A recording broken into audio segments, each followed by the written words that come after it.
मनुष्य को जीवन कैसे जीना चाहिए, जानने के लिए देखें यह वीडियो। ये जो दास आपको बता रहा है ये कोई लोक वेद नहीं, कोई डूम भाट के गीत नहीं, ये गॉड गिवन ज्ञान है। कबीर भगवान ने बताया है, वो स्वयं आकर ज्ञान दिया है और आंखों देखा महापुरुषों ने देखकर फिर अपना बयान किया है सच्चाई को। वो ही आपके रूबरू दास कर रहा है। इसने कति ऐसा मान लेना, बिल्कुल फाइनल समझ लेना, इसमें अगरम मगरम की जगह में छोड़ रखना। जब आपके हृदय में ये बात दास की 100 सत्य हो जाएगी सद, फिर आपकी आत्मा यहाँ से कति हट जाएगी और यहाँ से हटे बिना वहां जा नहीं सकते आप। दो नौकाओं पर पैर रख कर आदमी यात्रा नहीं कर सकता, बीच में पड़ा करे। तो जैसे जब तक आप यहाँ रहो, आराम से रहो अपने बच्चों में, भाइयों में, बहनों में, माता में, जो भी आपका परिवार है, रिश्तेदारी है, लेकिन भगत बना कर रखो उन सब ने। और वो भगत नहीं होंगे, आपकी आस्था रहेगी तो फिर आपको ये लटका लेंगे।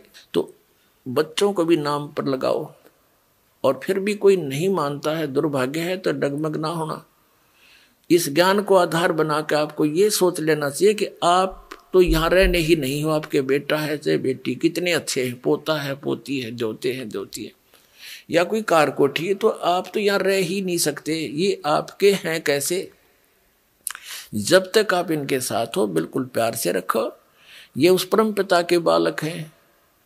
जैसे एक नौकर रहता है, उसको ड्यूटी लगा दी जाती है धनी यानी मालिक के द्वारा कि मेरे बच्चों की देखभाल कर, और ये पैसा ले इनकी खर्चे का। तो उस नौकर को मालूम होता है उनकी कितनी केयर टेक रखता हो कि कहीं ये नाराज ना हो जाए, इनको कोई दुख ना हो जाए, शिकायत हो जाए, मालिक तेरी नौकरी से बर्खास्त ना कर दे। उसके अपने बच्चे ना होते हुए भी वो उसके हृदय से सेवा करता है उस समय। लेकिन जब उसको नौकरी से निकाल दिया जाता है और उसमें उनकी ममता नहीं होती, उसको पहले ही पता था कि ये तेरे नहीं, ये मालिक के बच्चे हैं।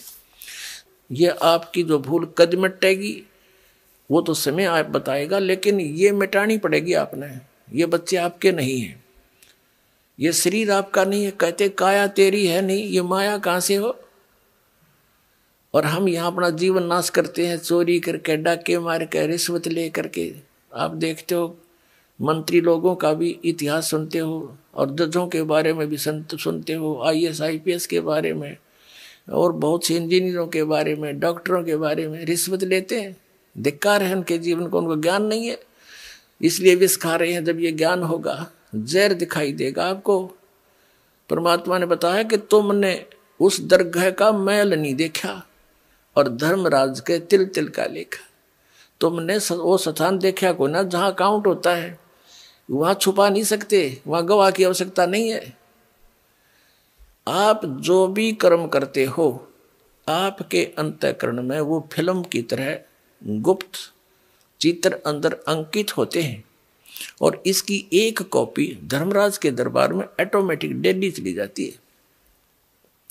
जब आप वहां जाओगे, आपकी आरडिक्स वहां तैयार पाओगी और ला के कंप्यूटर में, और आपको खड़ा कर देंगे सामने, अब देख तेरे कुक्रम और सुक्रम।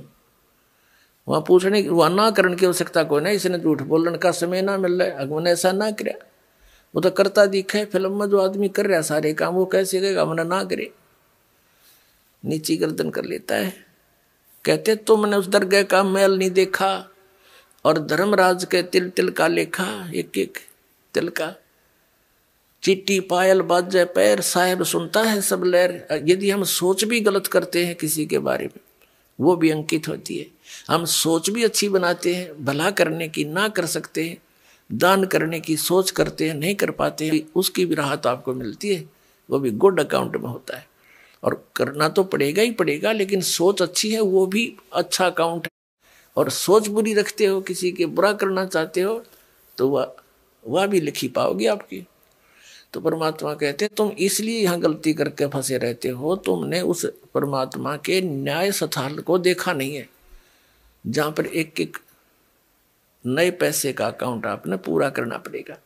जो किसी का बुरा किया है, किसी का लिया है, दिया है, वह पूरा करना पड़ेगा तुमने। तो उसके लिए अब हम आपको एक परंपरा बताते हैं। ये ना समझना कि ये नियम सख्त हैं, ये बहुत आसान नियम बना दिए आपके। किसी से पैसे लेते हो फिर उसका देना पड़ेगा। ये कोई बालकों का खेल है? जैसे कोई रिश्वत लेता है या किसी और 2 नंबर से बकवाद करके किसी से ठग लेता है, वो पैसे उसने देने पड़ेंगे। इसमें ना किसी और जन्म में वो दामाद बन के ले जाएगा और खुश होकर देने पड़ेंगे और कई गुना हो जाएंगे तब तक। तो सिर में दर्द करने की आवश्यकता नहीं है। ये बिना ज्ञान के हम ऐसा करें।